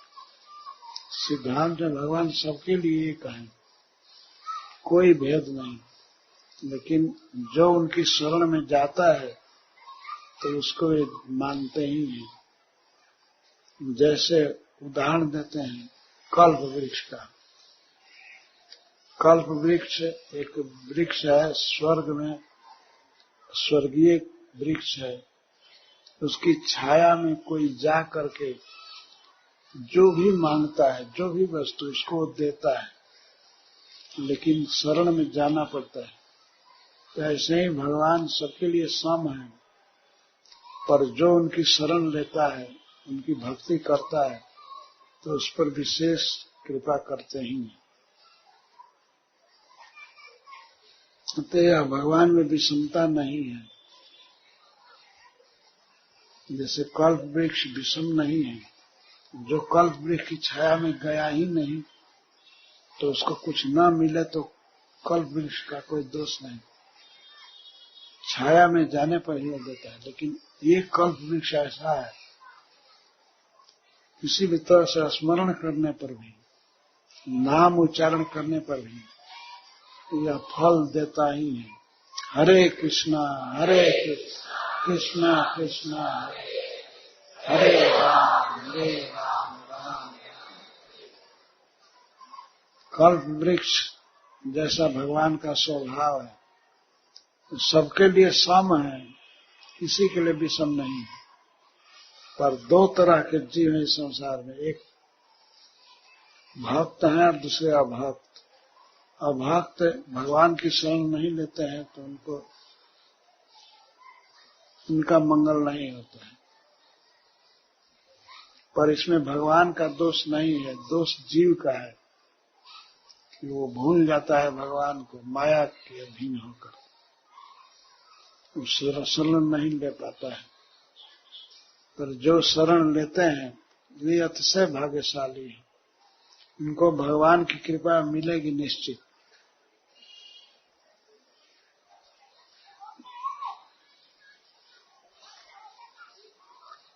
भगवान की कृपा देवताओं पर होती है क्योंकि वे भगवान की सत्ता को स्वीकार करते हैं, शरण में रहते हैं और भगवान के द्वारा बनाए हुए विश्व को ये कभी नहीं मानते हैं कि ये हमारा है, हमारे भोग की चीज है।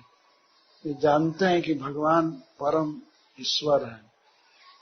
देवताओं का एक गुण है और असुरों का एक स्वभाव है, वे कोई भी वस्तु, कोई भी स्थान को अपना मानते हैं, भगवान को स्वीकार नहीं करते। तो जो भक्त हैं वे भगवान की कृपा प्राप्त करते हैं। भगवान सबके प्रिय हैं। समोहम सर्वभूतेषु न मे द्वेष्योस्ति न प्रिय। भगवान गीता में कहे हैं मेरे लिए सभी समान, मैं सबके लिए सम हूँ, मेरा कोई द्वेष का पात्र नहीं है और न कोई प्रेम का पात्र है, सबके लिए सम है। पर फिर भी मई भजन तुम माम भक्त्या, फिर भी जो भक्ति से मेरा भजन करते हैं, मई ते सुचाते हैं, मैं उनका मित्र हूँ और वे मेरे मित्र हैं। भक्ति की हमेशा सराहना किए हैं भगवान। तो भक्ति करनी चाहिए, जितनी शक्ति हो पूरे मन से लगे रहना चाहिए।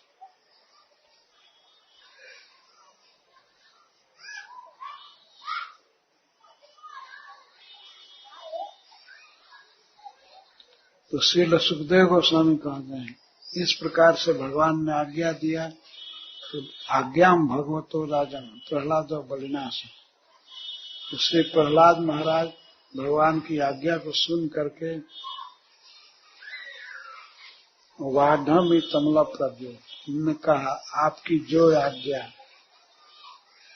हाथ जोड़ करके सिर से भगवान की आज्ञा को ग्रहण की और अपने पौत्र के साथ परिक्रमा की। परिक्रम आदि पुरुषम सर्वासुर चमुपति पुनतास्त ज्ञात। भगवान की परिक्रमा किए 3 बार और परिक्रमा करके फिर प्रणाम किए सबके साथ। सारी असुरों की सेना भी थी और बलि महाराज और सब असुर लोग।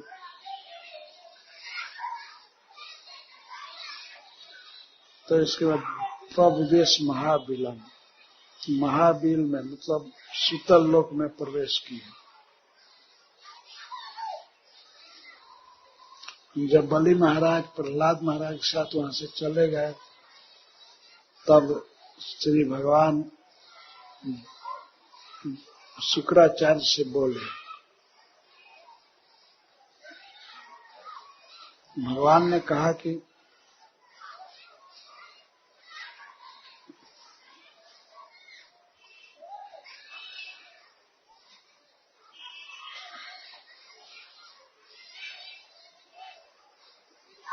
गुरुदेव सभी ब्राह्मणों के साथ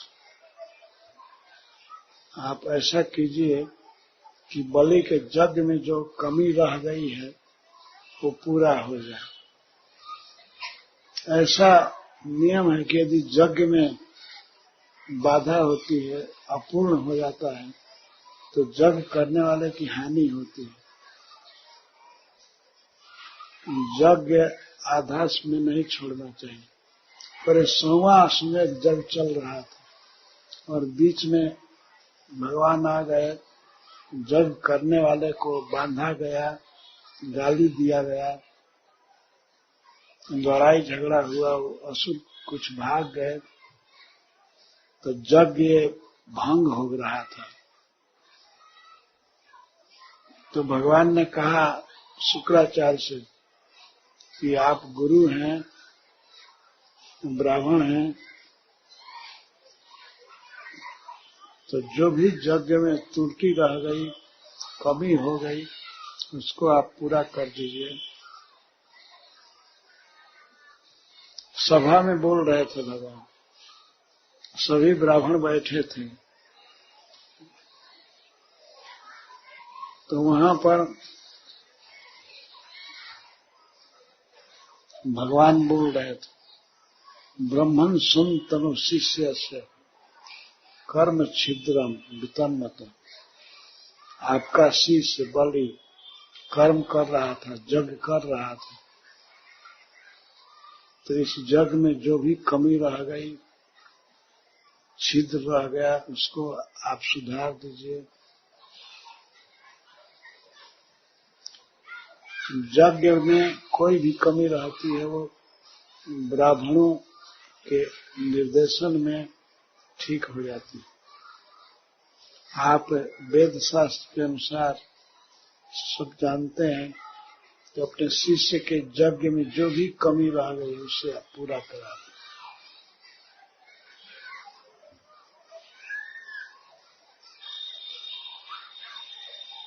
इसको सुन करके शुक्राचार्य बोलते हैं, कुतस तत्कर्म वैषम्यम जस्य कर्मेश्वरो भव। जिस कर्म में, यज्ञ में, यज्ञ के भोक्ता यज्ञपति भगवान की पूजा हुई, तो उस यज्ञ में कमी क्या चीज रह गई? कुछ भी कमी नहीं है। यज्ञ की सफलता तो इसी में है कि भगवान संतुष्ट हो जाए। तो आप तो संतुष्ट हैं इस यज्ञ से, इस यज्ञ में आपने लिया, तीनों लोकों की भूमि लिया, सब कुछ आपको समर्पित किया गया। इससे अच्छा यज्ञ क्या होगा? इसमें कोई कमी नहीं है। कर्म मतलब यज्ञ, यज्ञपति आप हैं, आप कर्मेश्वर हैं, तो इसमें कोई कमी नहीं है। इस यज्ञ में सर्वभाव से आपकी पूजा हुई, आप प्रसन्न हुए।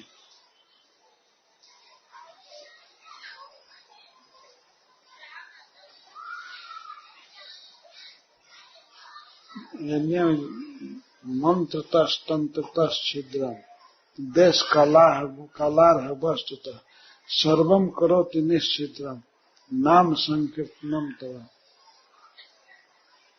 किसी यज्ञ में यदि मंत्र पढ़ने में कमी रह गई, या यज्ञ में जो सामान जुटाए जाते हैं, सामान जुटाने में कोई कमी रह गई, यज्ञ के स्थान में कोई कमी रह गई, और कराने वाले ब्राह्मणों में कोई कमी रह गई, सारी कमी को पूरा कर देता है आपका नाम संकीर्तन।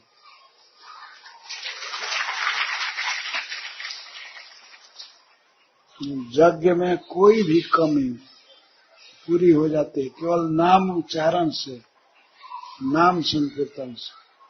और जहाँ साक्षात आप पूजित हुए तो उसमें कमी क्या रह सकती? आपका नाम कीर्तन करने से ही जग की कमी दूर हो जाती है। फिर भी आपकी आज्ञा है तो मैं करा देता हूँ, क्योंकि आपकी आज्ञा का पालन करना यही जीवन का सबसे बड़ा श्रेय है, यही लक्ष्य है।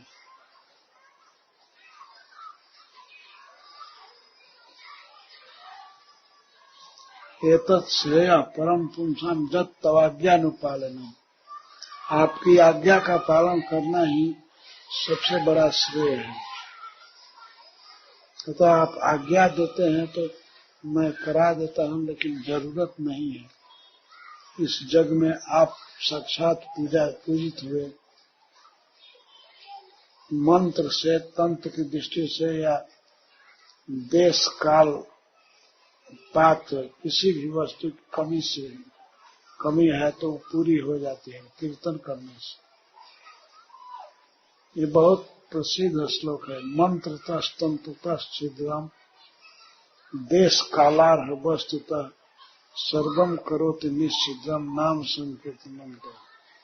यह श्लोक सबको याद कर लेना चाहिए।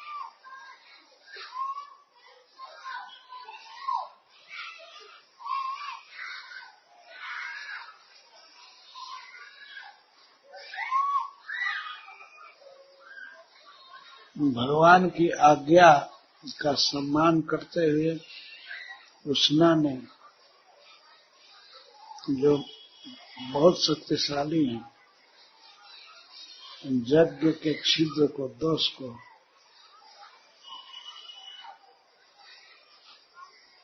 समाधान कर दिए। सभी विप्रर्षियों के साथ, ब्राह्मणों के साथ, ब्राह्मणों और ऋषि मुनियों के साथ शुक्राचार्य यज्ञ को पूरा किया।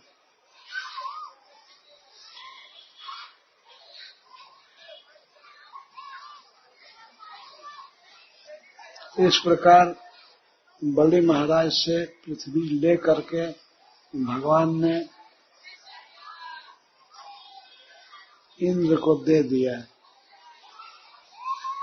एवं बलर महिम महाराजन भिक्षित्वा वामनो है। भिक्षित्वा भीख मांग करके ददौ भ्रातृ महेंद्राय, अपने भाई महेंद्र को दे दिया। वो स्वर्ग जो शत्रुओं द्वारा छीन लिया गया था इंद्र से। इस अध्याय का नाम है, प्रभुपाद जी लिखे हैं, इंद्र को स्वर्ग की पुनः प्राप्ति। दे दिया।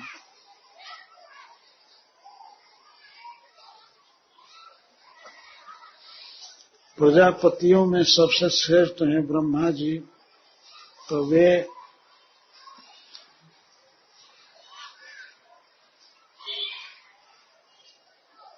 देवताओं के साथ, ऋषियों के साथ और पितरों के साथ, समस्त मनु महाराज आदि के साथ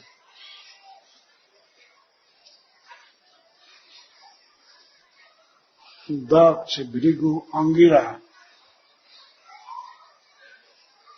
आदि के साथ और कार्तिकेय अथवा सनत कुमार के साथ, भगवान शिव के साथ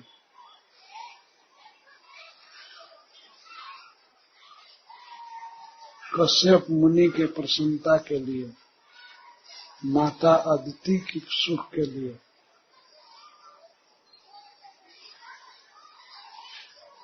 प्रेम से सब जीवों के कल्याण के लिए, धर्म के लिए, धर्म की रक्षा के लिए, सभी लोगों के मंगल के लिए वामन भगवान को इंद्र पद पर बैठाए। तो सबसे बड़ा पद दिए। ब्रह्मा जी सबके साथ मिल करके भगवान को राज सिंहासन दिया गया, वही असली इंद्र बने। इसीलिए उनका नाम उपेंद्र है, इस जगत का वास्तविक शासक।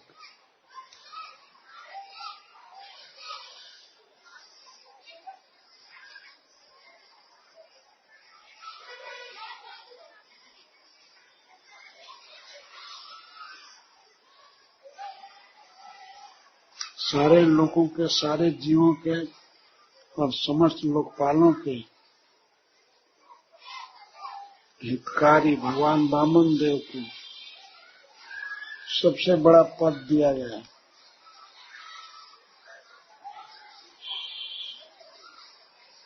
समस्त वेदों का कल्याण करने वाले, समस्त देवों का कल्याण करने वाले, समस्त जस श्री सबका मंगल करने वाले श्री भगवान वामन देव।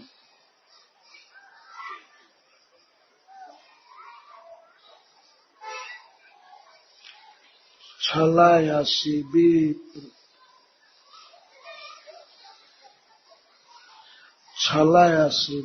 क्रमणे बलि मध्य भूत वामन पद नखनी रजनित जनपा केशव धृत वामन रूप जय जगदीश हरे जय जगदीश हरे।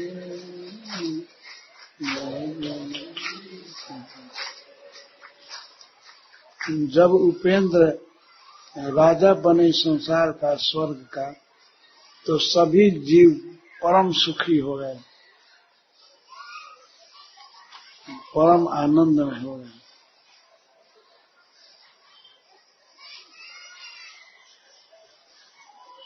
तब सभी देवताओं के साथ इंद्र आगे बढ़े और वे भगवान को ले गए सबसे श्रेष्ठ विमान पर स्वर्ग जाने के लिए। बलि महाराज के यज्ञ के स्थान पर सब समाज जुटा था, वहां भगवान अवतरित हुए। तो इसके बाद भगवान को लेकर के आदर के साथ वामन देव को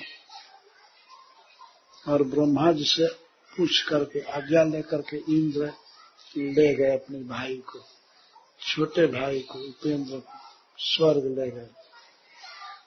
वहां उनका अभिषेक होगा, राज्य सिंहासन मिलेगा।